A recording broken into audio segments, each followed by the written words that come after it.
This podcast is brought to you by the School of Advanced Study, University of London. All of our podcasts are available from our website, www.sas.ac.uk.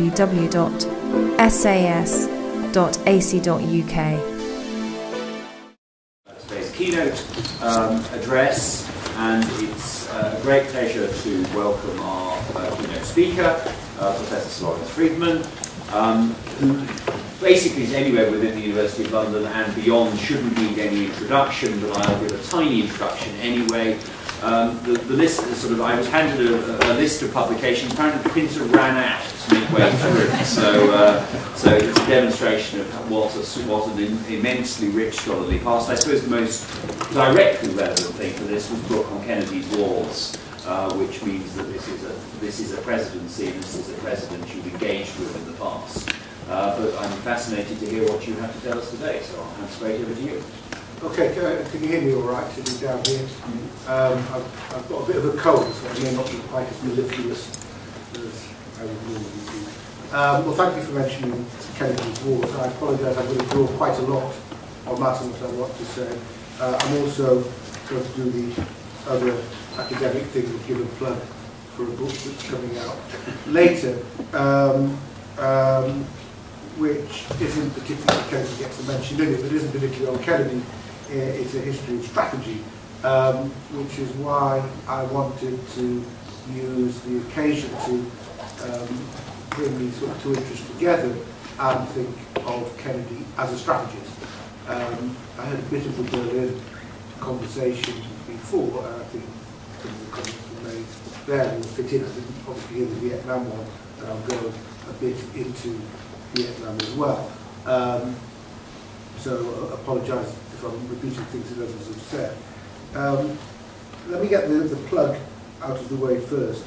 The book, which is coming out at the end of the year, notes the ref timing, is a history of strategy, and it covers business and politics as well as military. So it covers lots of ground from the start of time to the present day. What I want to do is just mention a point that struck me as I've worked through this book, and it relates to a tendency amongst both academics and commentators to bemoan amongst governments a lack of strategy, which is sort of standard criticism. Often when you've got no idea what the government should be doing yourself, you demand a strategy from them.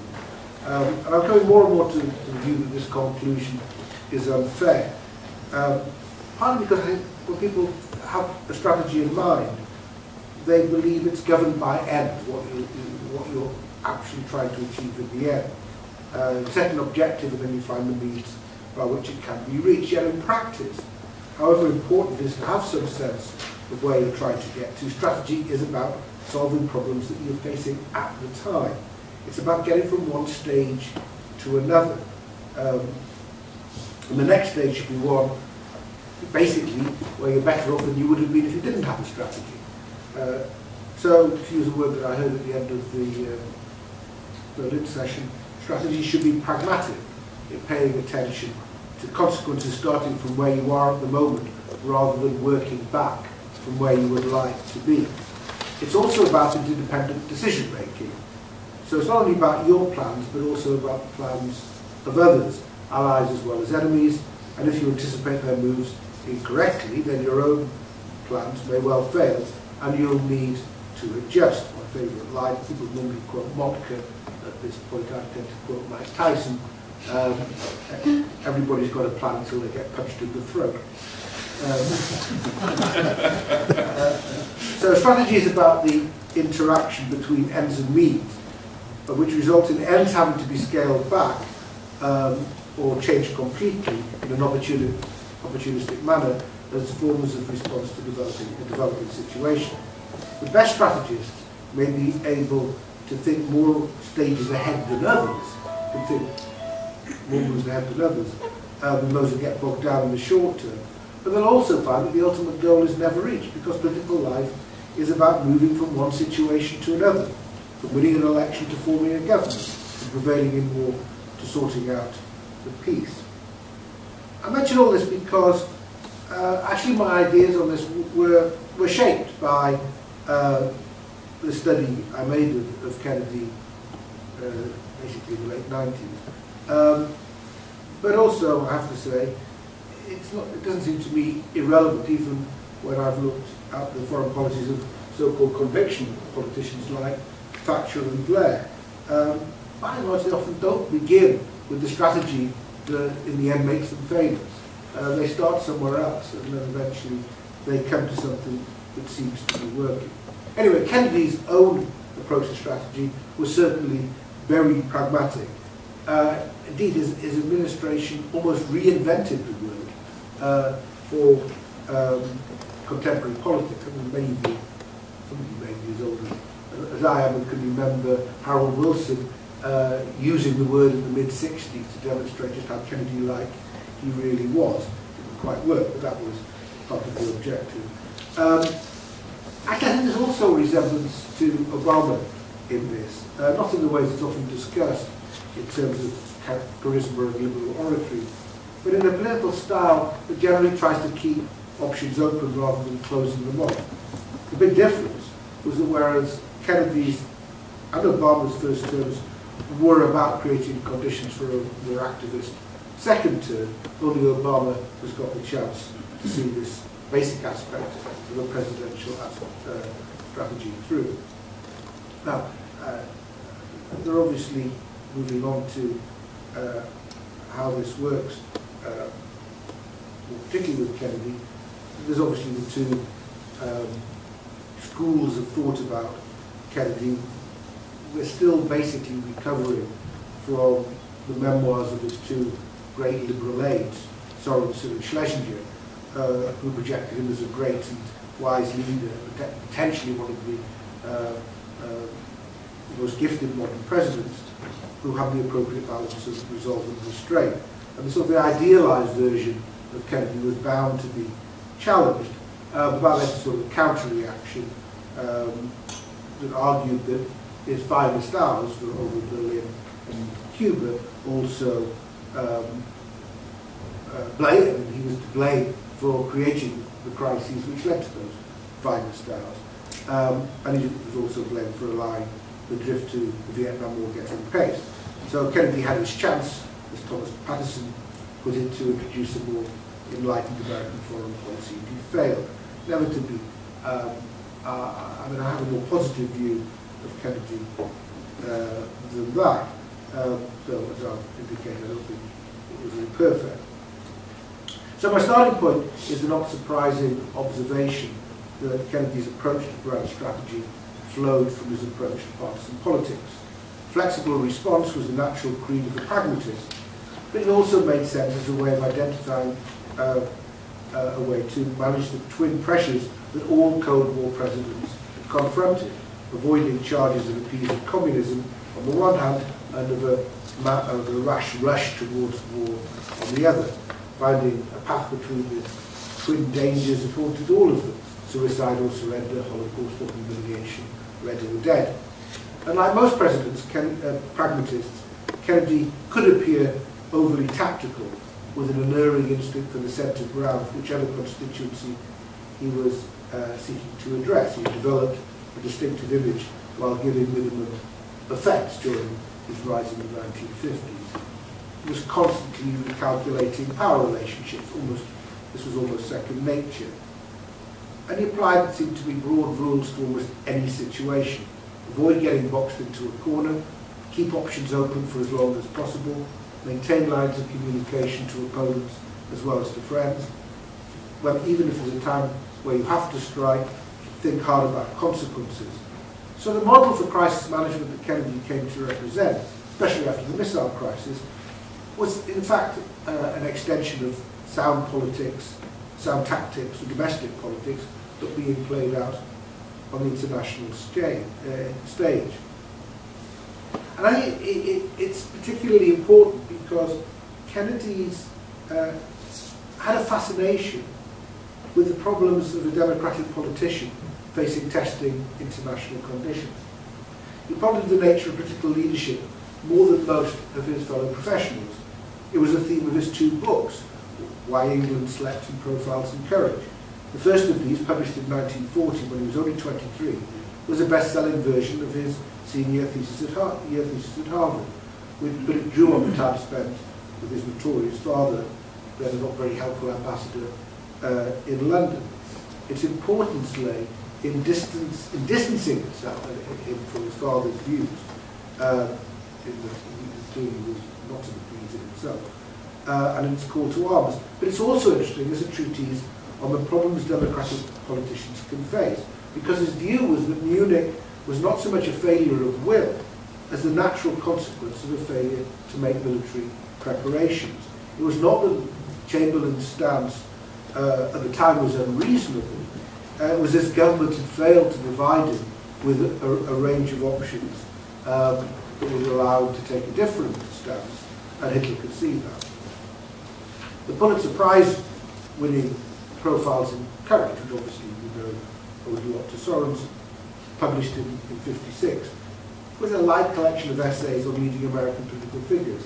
But it was held together, I think, by this same question of how a democratic politician can stay elected while doing the right thing. Not an unusual question to be asked in Europe at the moment. The underlying philosophy was that the expedients necessary to hold on to power could be justified if they created the store of political capital that enabled the statesman to act responsibly at times of great exigency. You had to make compromises, you had to disappoint your supporters, but you did that because there would come a point when you had to draw all that capital, and you had to do what is now always described as the right thing. Kennedy understood that to be acknowledged as a serious statesman, he'd be obliged at times to take stands that might weaken his domestic political position. He also understood that should his position deteriorate beyond a certain point, then his freedom of manoeuvre would be severely restricted. It has always to be recalled that he had a very slight margin of victory over Nixon in the November 60 election, a mere 118,000 votes, and he had run behind his own party. The Democrats still controlled Congress, but their position had been weakened with 22 extra Republicans coming into the House of Representatives. So Kennedy's own power base remained the liberal urban industrial north, to whom he offered federal expenditure on education and a higher minimum wage. But conservative Southern Democrats enjoyed a pivotal position in Congress and represented an obstacle he never quite overcame.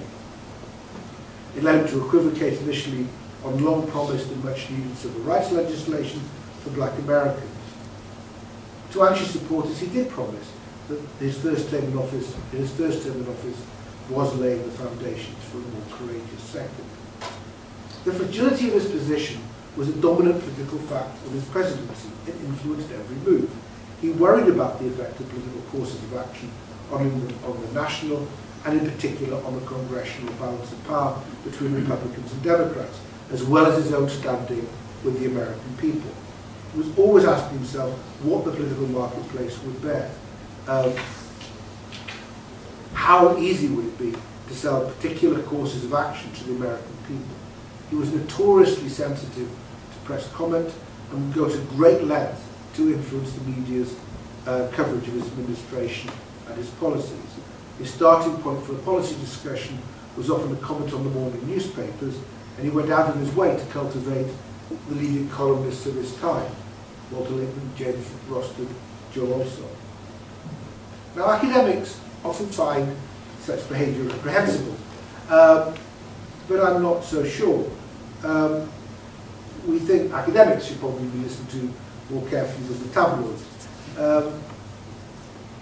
And, for example, evidence that Kennedy wondered about the impact of the Cuban Missile Crisis on the November 1962 congressional elections is sometimes presented as being rather improper, as if this was a failing for a statesman who should be above such things.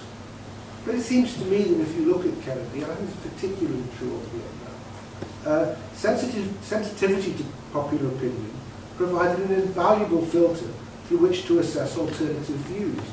And unlike the British system, where you have a cabinet around you also who has largely come up through domestic politics, Kennedy was not really surrounded by politicians in government. And it's his job, I think he saw it as his job, to bring the political nous to bear, even on foreign policy questions. He was the one who had to find the rationale for public consumption. And if he couldn't find the rationales, that may be because the policy just wasn't that good. I'm always struck, I cited often, as Sorensen's observation at the time of the missile crisis, that he just didn't know how to write the speech for the airstrike option. He could write the speech easily for the blockade option, but he found it difficult to find the words. As I say, I think you can see this, as I'll discuss later, with Viet Nam. It's also important just to keep in mind the intellectual temper of the times. This was the time of Daniel Bell's famous book on the end of ideology, an assumption of convergence between the main antagonists of socialism and capitalism, when planning was considered to be a thing that Western governments had to do as well as socialist governments, and encouraged this pragmatic, technocratic, activist style that Kennedy's people tended to show. The ideal candidate for his administration, it was observed, would have a brilliant academic record, impressive war service, athletic achievements, and a glittering professional career. So the rhetoric of the administration was activist, confident, and ambitious. You think of Bobby Kennedy in the early 60s, and you have it. With sufficient energy, ambition, intellect, and resources. Few human problems were beyond solution. Many commentaries on the administration stress this sort of toughness and optimism and can-do attitude. Even the Peace Corps director had a sign in his office, "Good guys don't win ball games." So let's consider how this translated into a general strategy. Again, the point that I don't need to make to you all, but I'll make it nonetheless, is we do have to remember that the historian knows what happened next, and so is always tempted to point out missed opportunities, recklessness, unnecessary caution, misperceptions, miscalculations, etc.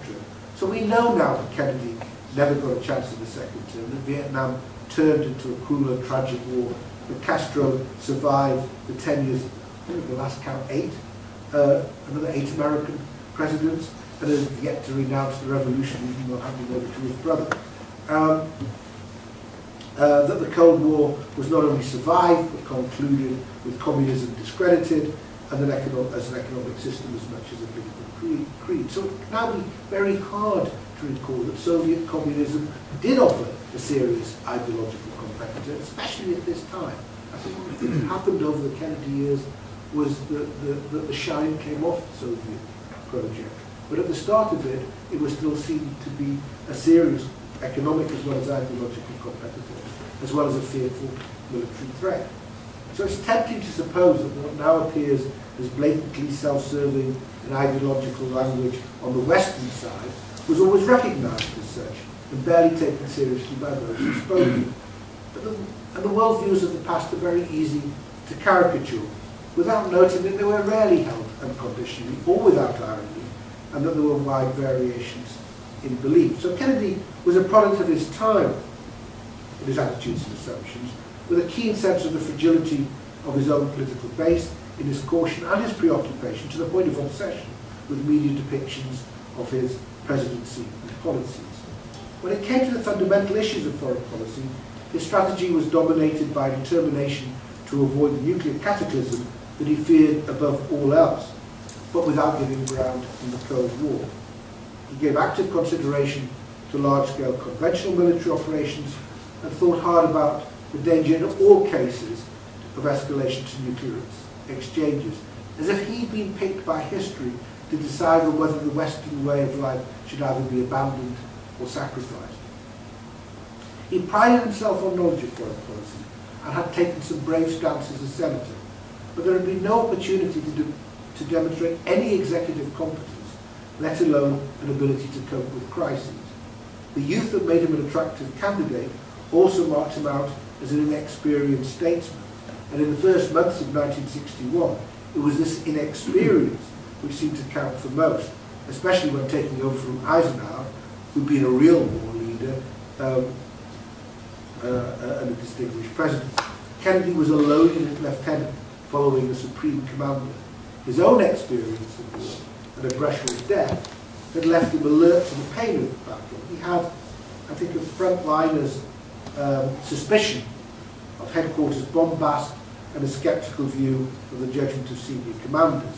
He saw courage, you find the profiles of courage, following Hemingway, as grace under pressure. And all types of courage were admirable. But you realise that the daring and sacrifice of an individual could demonstrate in military service was inappropriate to show on behalf of the whole people and the whole way of life. And at times he seemed to yearn for forms of conflict in which the intelligence and the bravery of special agents could make all the difference as an alternative to the bleak choices that he could face in the event of total war. I think he really was disappointed that James Bond was fictional. One agent came to see him who was sort of podgy, clearly not in the best of health. He remarked on the difference to Sean Connery.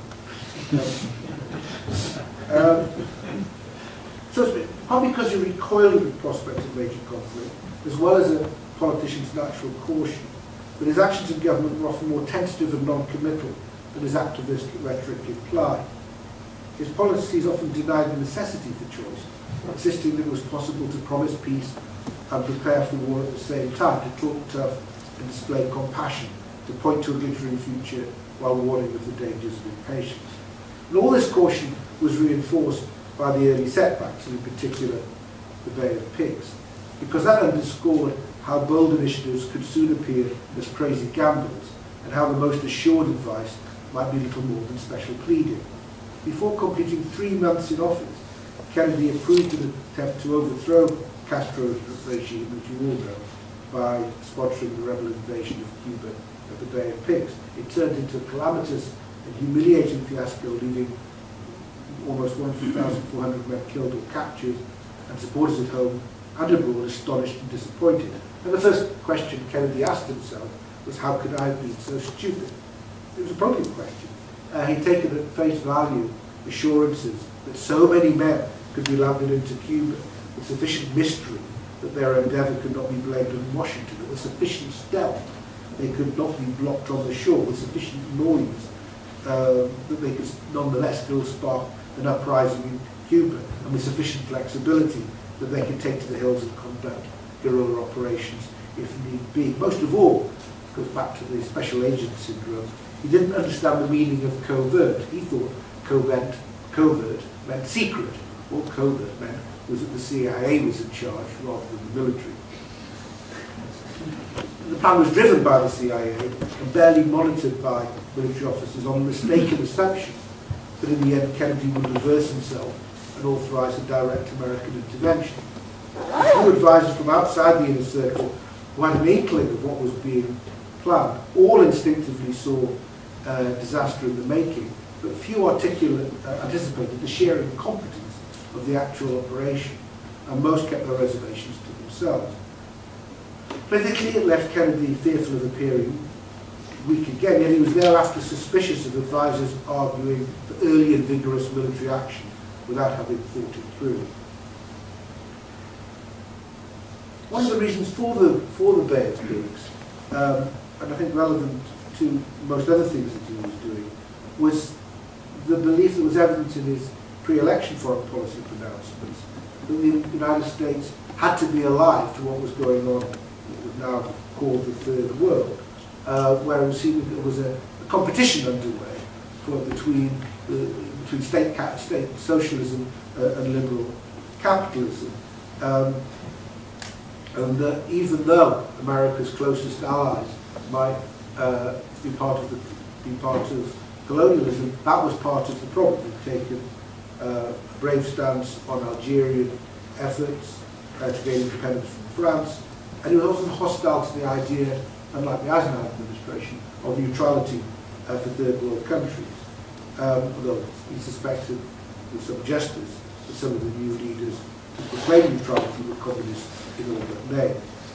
So the thrust of the policy wasn't to line everybody up behind the American banner, but to ensure that they kept firmly away from the Soviet banner.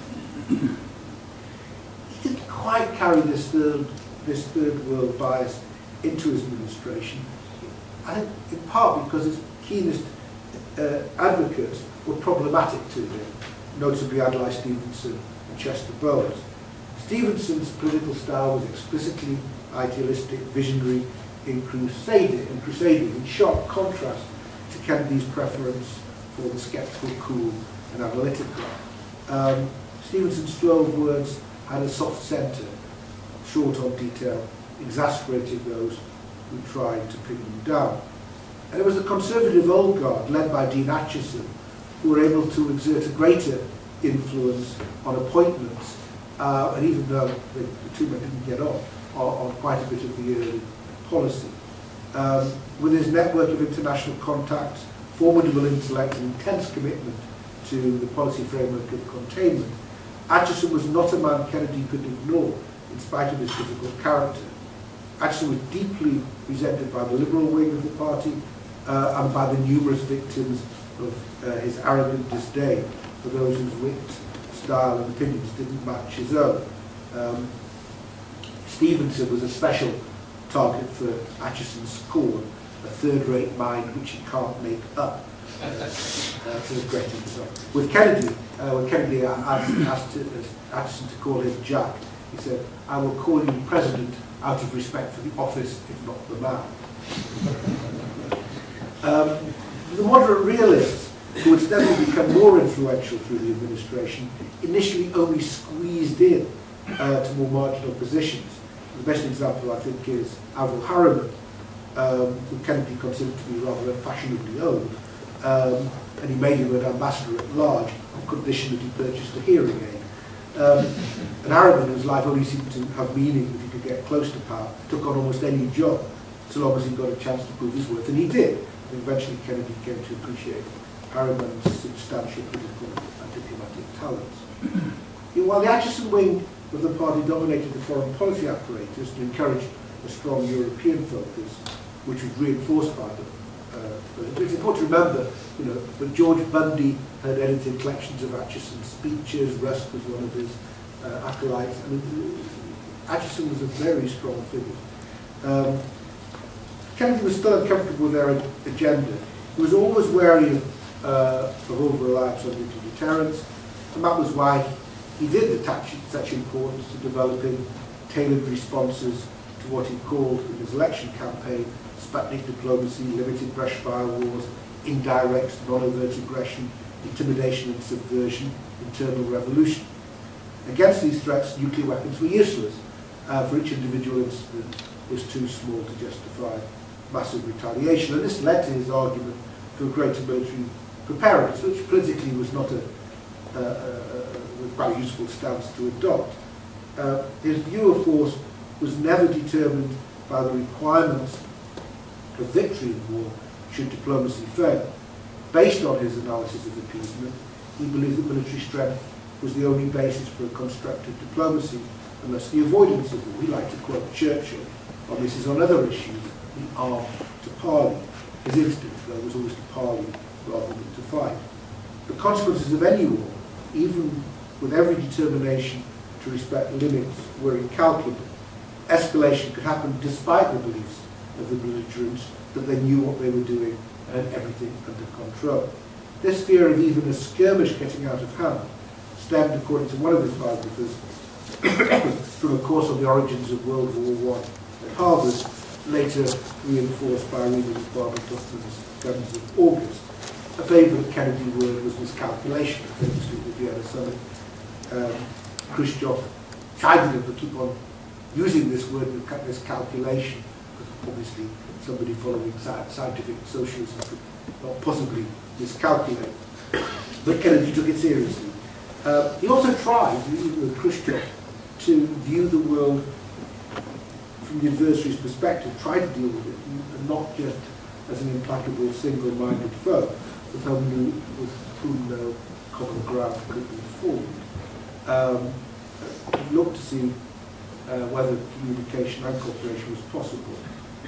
As a politician, he understood all too well the pressures that would oblige presidents to take a tough stance at times of crisis, and he assumed that his opponent would face similar pressures, adding to the dangers inherent in the crisis. So Khrushchev was completely different to him, old-style communist and peasant stock who'd learned the art of survival during Stalin, with few institutional checks and balances on his behaviour.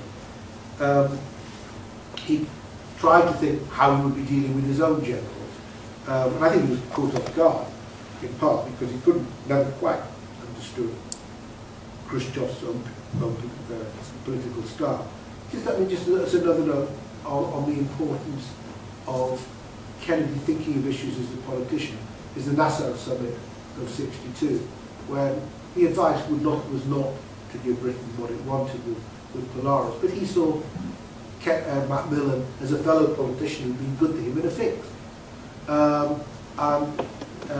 Unlike, say, someone like Diefenbaker, who he couldn't stand, he was prepared to help Macmillan get out of the political fix. And he understood that this there was a sort of a new trade union of politicians that provided a basis for common understanding that was separate from the generals and the diplomats. He said he respected the Soviet Union as a competitor for international influence, even from the start, and that some accommodation had to be made in some way. He was after a test ban treaty from the start, and was reluctant to start testing again, even after the moratorium on testing was ended unilaterally by Khrushchev, with an enormous ban, the biggest ever, a 56 megaton, in October '61. But he was convinced that this had to be from a position of strength. And I think dealing with Khrushchev, that position had some validity. You just have to look at Khrushchev's reaction to Kennedy's evident recognition that the missile gap was in the American favour rather than the Soviet favour, to see how much it mattered to Khrushchev. The balance of power mattered to Khrushchev as a basis for negotiation and accommodation and bargaining. And it, obviously, armed force gave you a wider range of options. But I think it's important that he still thought that though he had the armed force, that he could only go to war if he felt it could sustain the support of the American people with good cause. And he went to great lengths to clarify what he thought was and what was not worth fighting for. He was prepared to commit American forces to fight for West Berlin, but not East Berlin. To get missiles out of Cuba, but not to get Castro out of Cuba.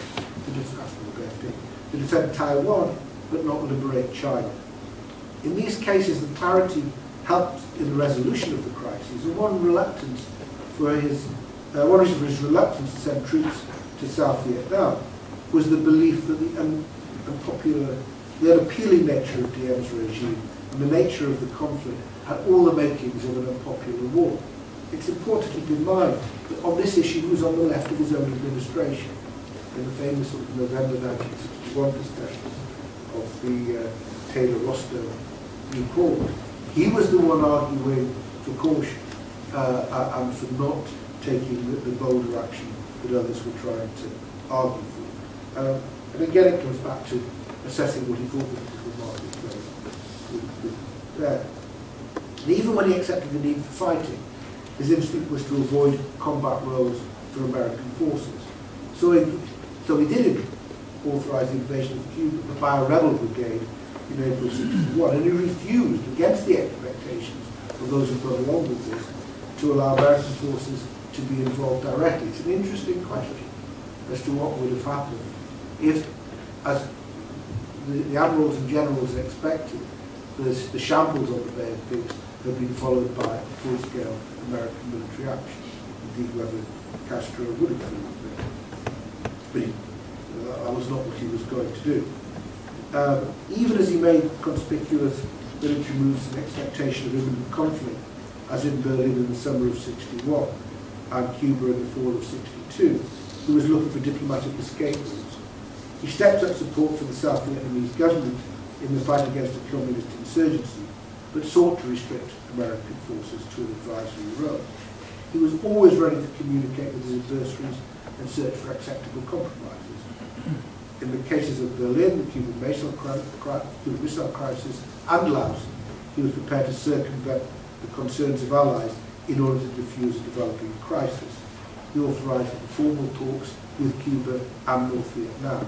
It was not his style to close off opportunities for negotiation.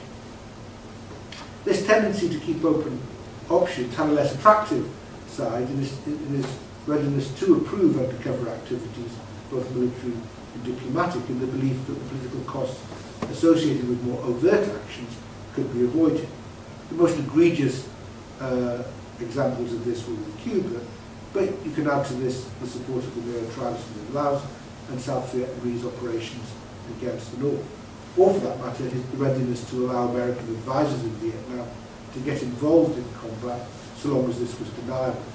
In none of these cases did the putative gains begin to match the cost, and it often seemed as if the government was more successful in deceiving itself than others. Backdoor diplomacy was more justifiable, especially if the front door was closed, and it often could really be kept secret. But even then, relatively uncontrolled forms of communication could send confused signals.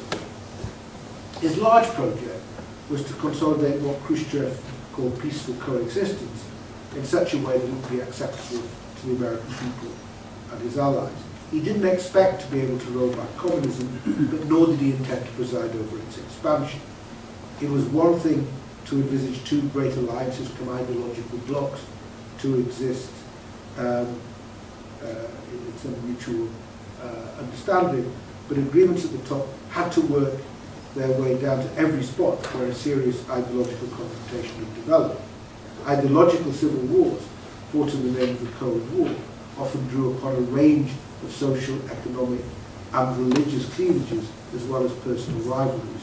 This meant not only did the civil powers have to show restraint themselves, but they might also have to impose restraint on their local clients. And the lesson I think that he drew from the experience of the Cold War up to then, from Germany, from China, from Korea, was that the most stable solution to this sort of civil war was partition. In Germany, his readiness to accept the de facto existence of two separate states, as well as a divided Berlin, was the starting point for his diplomacy, even though this went against the aspirations of his German allies. With China as well, he understood that it was politically impossible to recognize the legitimacy of the communist regime in Beijing, but he could deny the nationalists support in realizing their dream of a return to the mainland. This could be done so long as the nationalists depended on the United States to defend themselves against Mao's determination to complete the unification of China on their terms. In Korea, neither side accepted the division as natural, but in practice, two separate countries developed, and the war had shown that communist aggression could be resisted, but also that liberation from communism was no easy matter. A stability of sorts had taken hold, reinforced by a substantial American force and the lack of any serious communist political presence in the South. With Vietnam, it was natural to apply the same model. In this case, too, there was opposition to the country's division across the political spectrum, but it could still be supposed that the point of a negotiated settlement would be to consolidate the division. Just conscious of time, I won't talk a lot about Vietnam. And just the point to make about Vietnam was that his problem, what he saw in Laos was another opportunity, which was a neutralist option, because Laos happened to be provided quite in the way that those other countries had. He had a neutralist option and was prepared to follow it. I think the option just wasn't available in Vietnam. And I think also the North Communist behaviour in Laos was gradually leading him to be much more sceptical as to whether or not this option was really available. I mean, you already talked about Vietnam. My view is that Kennedy's policy would not have changed that much. He would have tried to carry on, even after Diem's assassination, holding the line. What I don't think he would have done would have reached a rolling thunder in '65. People assume that there was sort of an inexorable slide into what happened in Vietnam. The big decisions that were taken in early 1965 by Johnson were known by many to lead to the results, likely to lead to the results that happened. And I think the people that Kennedy instinctively went to in his own administration would have warned him and would be taken much more seriously. He didn't, for example, take Ronald Roster anywhere near as seriously as Johnson did. So let me try to bring this to a conclusion. Arguing is what I've just suggested about Vietnam would have fitted in with the pattern of crisis management established up to November '63. Military measures were sought that were sufficient to satisfy conservatives without risking major war, while negotiated outcomes was pursued to the extent that any conservative revolt could be contained. To this end, Kennedy's policy initiatives were designed to provide him with the maximum freedom of maneuver. He preferred to add options rather than remove them, even if this meant that contradictory forces were sustained at the same time. And he disliked definitive, irreversible decisions. To check that the calibration was correct, he preferred to take one step at a time, and then assess the situation before moving on to the next step. This fitted in both with his natural political caution and the hazardous circumstances of the Cold War. The strategy for doing this was described as graduated or measured, flexible, or selective response, moving forward in crises one step at a time, raising at each stage the pressure on opponents, probing their will, exploring opportunities for a settlement, even while preparing to up the ante. It was his method when dealing with awkward clients as much as dangerous adversaries. It was a method that came naturally to Kennedy the politician, but was reinforced by his conviction that it was the only way to manage the Cold War, and it seemed to work for him.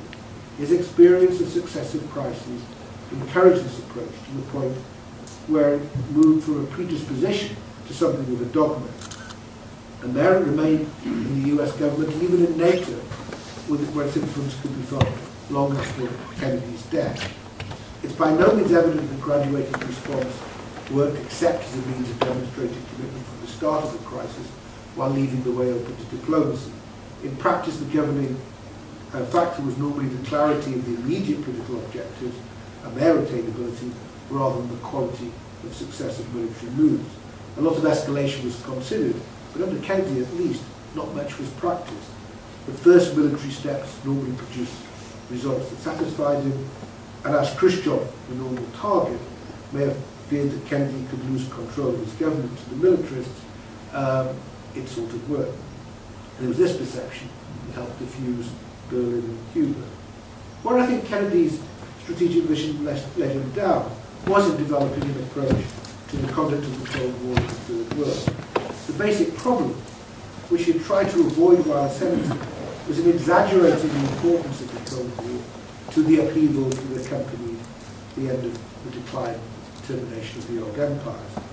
Americans found it difficult to understand why they, a revolutionary state, was seen by so many in the Third World, by so many Third World leaders, to be more part of the problem than the solution, let alone fellow revolutionary. It's evident that in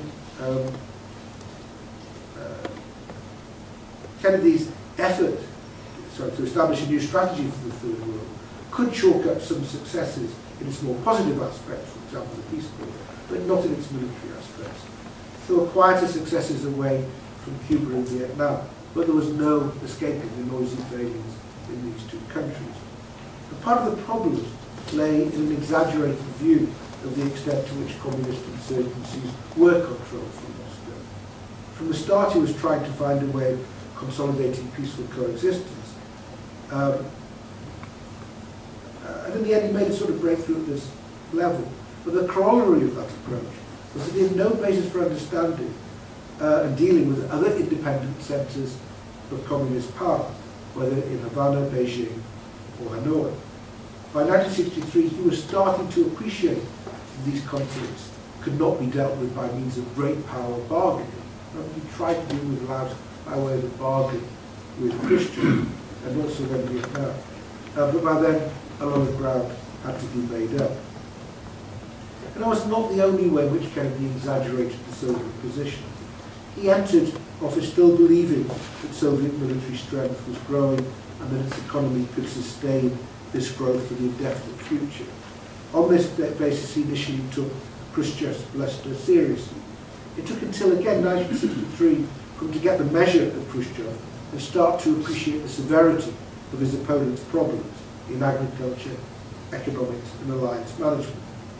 The fact that he presided over what is now generally recognized to be a turning point in the Cold War can be put down to this being the time when the Soviet challenge simply ran out of steam. Nevertheless, it's to Kennedy's credit that he created the conditions for the European détente that took root at the end of the decade, and for demonstrating in words and deeds that the superpowers must cooperate to prevent nuclear war. So, to conclude, for all his mistakes and misadventures, Kennedy's basic achievement was that after 1963, the Cold War never seemed to be quite so dangerous again.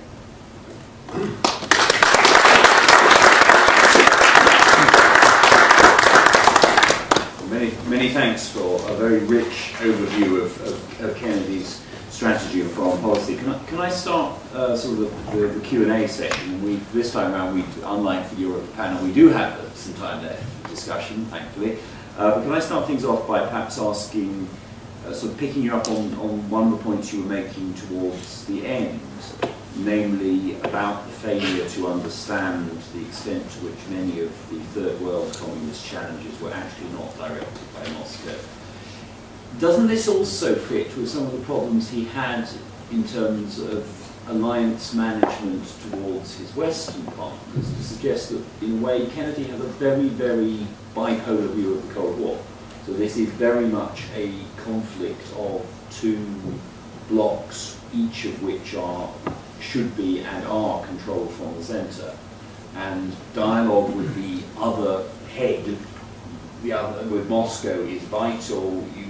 You mentioned opportunities, but by contrast, you don't, both in terms of how you manage your own bloc, you do so in a fairly forceful way, which doesn't leave much scope for dissenting voices, but you also don't deal with subordinates directly in the other bloc. You deal instead with Moscow. Is that a sort of fair summing up of his view of how the overall structure of the Cold War functioned? Yes, but I think he had, that was not unusual at the time, quite a traditional great power view of how the world operated. You rank powers. He happened to be in charge of one of the most powerful. The other serious one was the Soviet Union. If they could do deals, then everything else should flow from that. And you know, there's sort of this poignant point in '63 when Khrushchev was explaining to him that not only he has no control over what's going on in Laos. He just can't even pronounce any of their names. He just doesn't understand it because he's quite bluntly, it was evident in Captain certainly knew, because Hanoi had switched basically to China in the developing Sino-Soviet conflict. That is a really important point. So he's aware on the Soviet side that things are changing. Again, it's an interesting question, had he lived, as to whether he would have been able to exploit and recognize the Sino-Soviet split in ways that Dean Rusk was still not prepared to do so. That's another one of the what ifs. In managing the Atlantic Alliance, well, I mean, it wasn't easy for him. All the leaders were a lot older than him.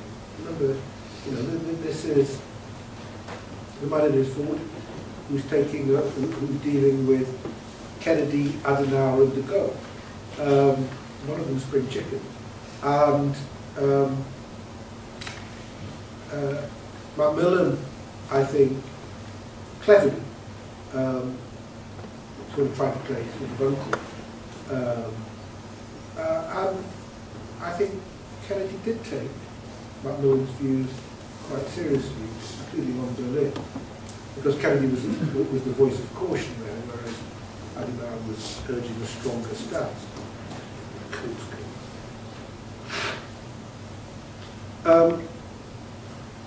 Adenauer, he always found very difficult, and it says had to use Atchison as his envoy to Adenauer, as indeed he used Atchison as his envoy to de Gaulle during the Cuban Missile Crisis. And I think, but I think he also had a reasonable understanding of both the importance of the unification issue to Adenauer symbolically, but also how little it actually meant to Adenauer as a personal aspiration. De Gaulle he obviously found most problematic. De Gaulle lectured him, quite wisely, and of course all the debates on flexible response came to highlight this point about control and centralization. I think behind the scenes he was trying to do more to stay in touch with the French, and of course the big break with the French didn't happen until Johnson. But I think this problem of alliance management loomed very large, and was one of the reasons for the multilateral reform that was being developed at this time. So I think the short answer is he would have liked to have felt able to act on behalf of his bloc. But I think when it came to European issues, he found that quite difficult. He was lucky, in a way, in the war went on. In that, in a way, decided to go forward. If the war hadn't gone on, those relationships would be very fractured because the British and the Germans were moving in a very divergent position. Okay, yes, several hands. Yes, can I go in front of either of you? So I can go first. I'm trying so hard not to ask you a complicated question. So thank you very much for the talk. Really, really enjoyed it.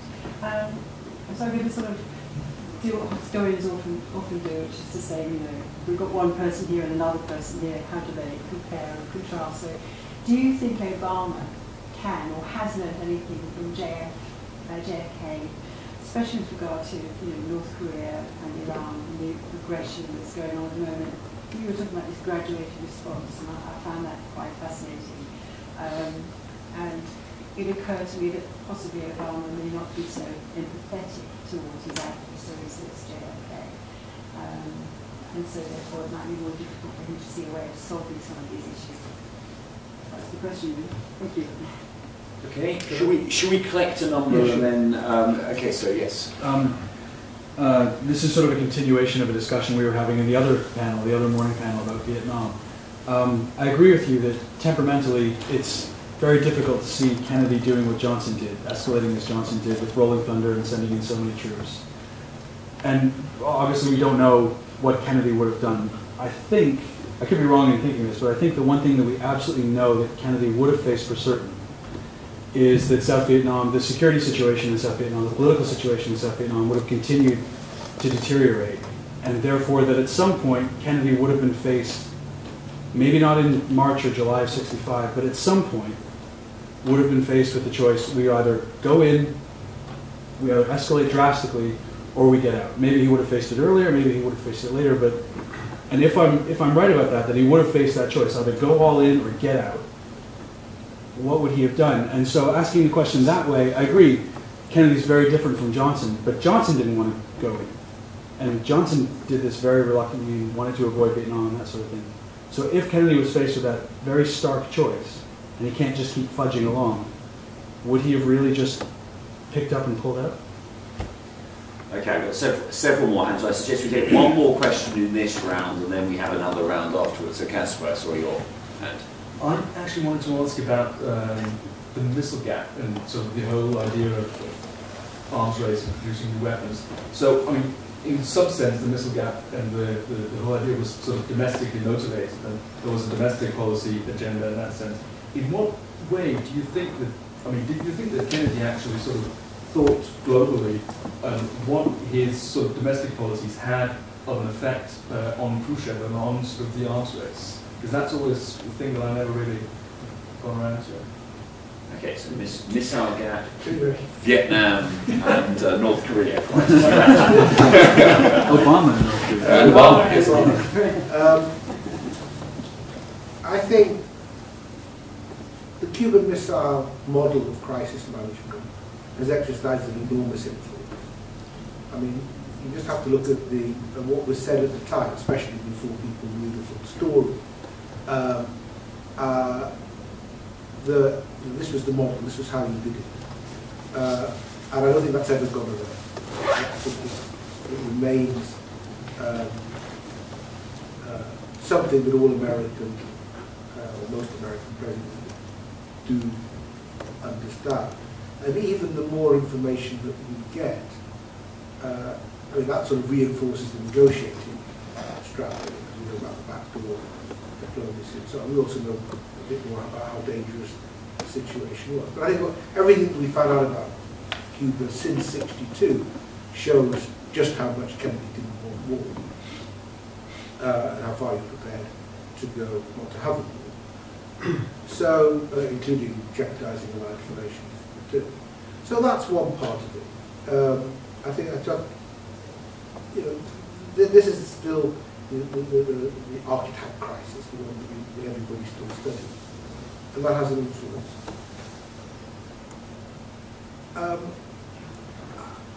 I think Obama is different in two respects. One, he came up through domestic politics, and he came up through Chicago politics, which is a thing in itself. Kennedy, of course, had used to his own advantage. He had his mayor Daley as well. So Obama didn't have Kennedy's foreign policy experience, and of course his main stance had been to oppose a war. So he was seen to be more double. On the empathetic side, it's an interesting question. I'm not sure how successful Kennedy always was in his empathy. He tried, but I'm not sure how much he was succeeding. Whether anybody could be empathetic to Kim Jong-un is a bit of a challenge. But anyway, because of the nature of the crisis Obama is dealing with, it doesn't, you know, it almost wouldn't be seemly for him to be, you know, sort of reaching out to Khamenei and saying that's how the power and so on. It's always going to be done in a different way. So in those sense, the circumstances are very different. Where I think, you know, the basic similarity is they're cautious and pragmatic, but that obviously takes in a whole category of other politicians as well.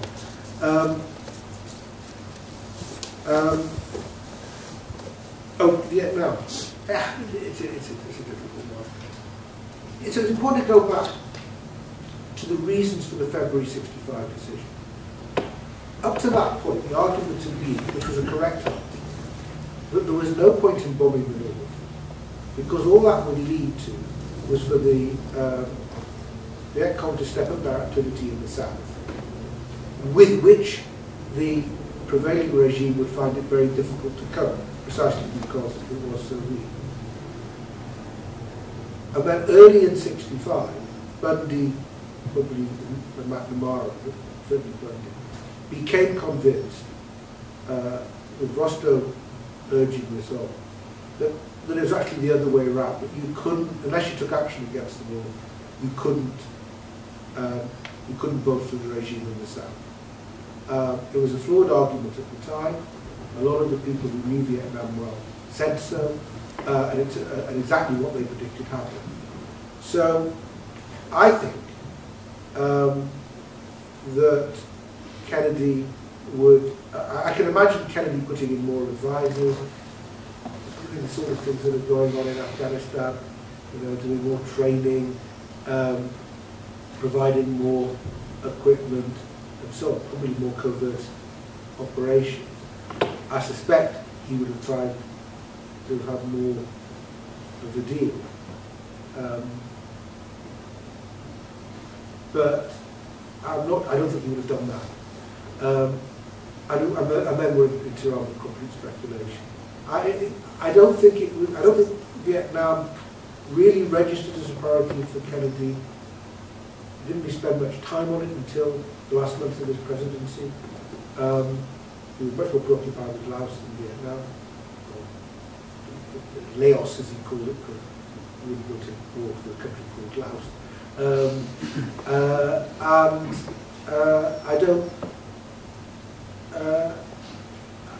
And it wouldn't be totally surprising if you'd let it go. Also, you don't know the effect of other things that went on, like what happened in Indonesia and so on. So all I say, I don't think he would have taken a decision in 65, but beyond that, I'm not so sure. Missile gap and all that, it's really interesting. That's where I came in, where I did my thesis on. So I think Kennedy was attracted and was advised by the bright young things of the Democrat establishment of security. There's a wonderful quote in Strategist about the Pugwash Conference, which is the main place where American and Russian scientists would meet, which took place just before the inauguration. And Schlesinger remarked on how the Russians didn't understand the higher strategic calculus that had been developed in the United States. So Kennedy had all these RAM types who came into government and all these technocratic types like that. And Khrushchev had a much more basic sense. Khrushchev had encouraged the missile gap. He talked about missiles coming off the production line like sausages. And it was genuinely the case. It was only at the dog end of the Eisenhower administration that there was definitive proof that the missile gap didn't exist. I don't think Kennedy was lying. Although Eisenhower used his own judgment and was convinced that it didn't exist. So Kennedy had found a good election line and was rather staggered and embarrassed, as was McNamara, to discover within days of taking office that this thing they'd been lambasting for the Eisenhower administration about didn't exist. The most significant decision they took was in October '61, when they got Roswell Kilpatrick, who was the Deputy Secretary of Defense, to make a speech saying, "We know that the missile gap is on our side." And that's what, some would argue, that's what led to the missile crisis. That's what scared Khrushchev. And he did so, I think, because they wanted to strengthen their negotiating position in Berlin. So I think both Khrushchev and Kennedy in the end thought the numbers mattered. But there's also, of course, this sort of moment that some people have spoken about at this time, when Carl Casey and others in the National Security Council worked out that we did have a first strike option, and they just thought, we can't do that. I think it's not an accident that George Bundy became the most articulate exponent of the argument that in the end numbers don't matter. That a single nuclear weapon would be a disaster beyond any politician's imagination. But that's not going to be the same in the end. Okay, there are at least two more questions. Oh gosh, I don't know whether we're going to have time for too many, but there's a question there in the front. Yes, this been said quite a few times on the pragmatism of his foreign policy, of Kennedy's foreign policy.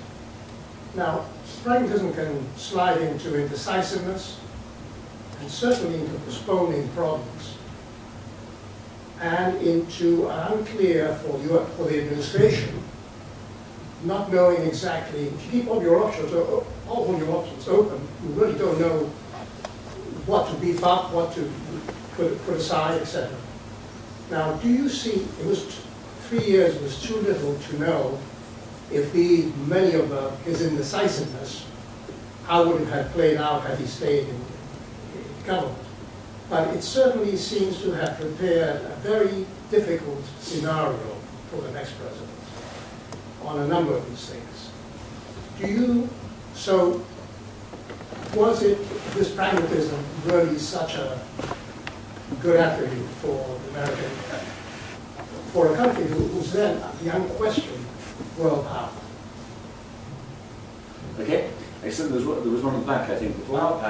Your pass. Okay, in that case, can I go to over there? Yeah. I'm interested to know what's your take on Kennedy's policy or approach to the Middle East. On the one hand, under Kennedy, there was a modicum of approachment with Nasser and expansion of economic aid, and there were like a lot of personal correspondences between Nasser and Kennedy. But on the other hand, Kennedy's administration is perhaps the first American administration that provided significant arms to Israel, and perhaps shifted the debate after that as not to whether supply Israel with arms, but what kind of arms is to be supplied.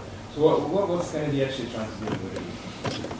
Okay, so pragmatism, virtual vice, and Lewis.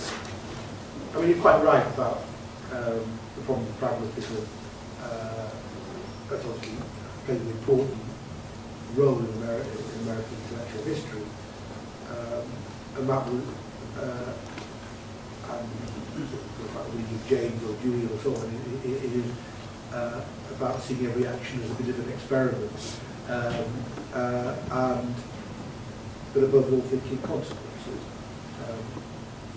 And you've got to think of it in the time in terms of trying to set out something different from what was seen as ideological straitjackets of the past. It was it fitted in with technocracy and planning and all those other things. And also as a contrast to, say, the dogmatism of the jobs off the done or something like that. So it was a word that they used, but I think Kennedy knew enough about these things. Took seriously as an approach to problem solving. I don't think it can lead to indecisiveness, but not necessarily. And Kennedy made decisions. I mean, he did actually manage to make some decisions. Sometimes they were quite bold. But by its nature of the Cold War conflict at the time, I just don't think he believed he was going to solve those problems. What he saw himself being able to do was establish a course that would be safer in the future. And arguably he did do that, but as I tried to suggest at the end of my talk, that was in part because all the problems on the Soviet side were starting to come home to roost. Which is why Khrushchev was out in 1964. Pragmatism, there are very many basic criticisms you can make of pragmatism, but it's a method, and it probably served him as well as any. And in a way, all politics is drawn to that in the end, because all politicians are trying to manage a number of competing pressures upon them. And the less definitive you have to be, the more the fewer people you're likely to upset at any given time. On the Middle East, you're right. I mean, this was sort of a turning point.